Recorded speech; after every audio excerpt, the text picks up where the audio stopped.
A relic of the 80s, British band Frankie Goes to Hollywood would be best known for the hit songs Relax, Two Tribes, and The Power of Love. The band would break up in 1987 before reforming in 2004. It was during the band's hiatus that an Imposter version of the band sprouted up and soon made headlines. That's what we're going to discuss in today's video.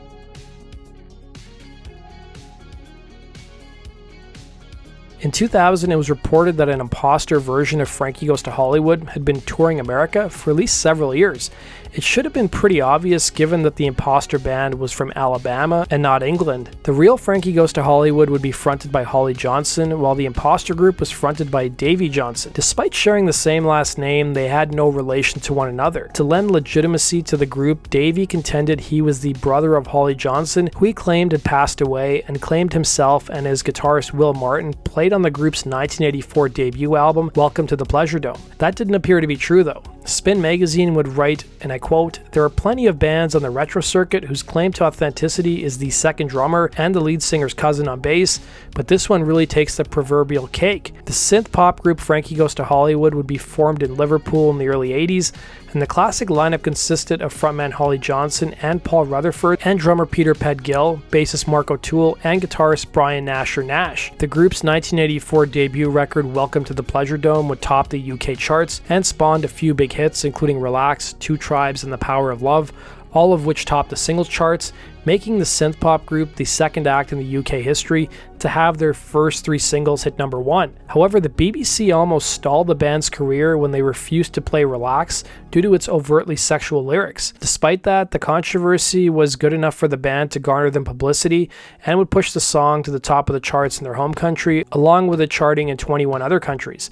Soon enough, the band's t-shirts took off with slogans like Frankie Says Relax and Frankie Says Arm the Unemployed, the later of which is worn by Ross in the TV show Friends. The band managed to put out another album in 1986, but disputes over songwriting royalties and problems with their label led to a pretty ugly split. The Imposter band would play more than 200 shows a year, everything from steakhouses to country fairs. The Imposter band were even selling Frankie Says Relax t-shirts on their website for $20, and eventually the Imposter group got on the radars of the real members of the band. Frontman Holly Johnson and Mark O'Toole, both of which now resided in Florida in 2000, would hire a lawyer, learn where the Imposter band was playing, and warn venues about the Imposter group, telling venues that no original members were in the band. But the Imposter group's manager named Richard Lustig thought what he was doing was perfectly legal, telling Q magazine, "These guys are a good band. I've had them playing in Singapore on New Year's Eve in front of 2,000 people and across the United States, and plenty of venues have had them back."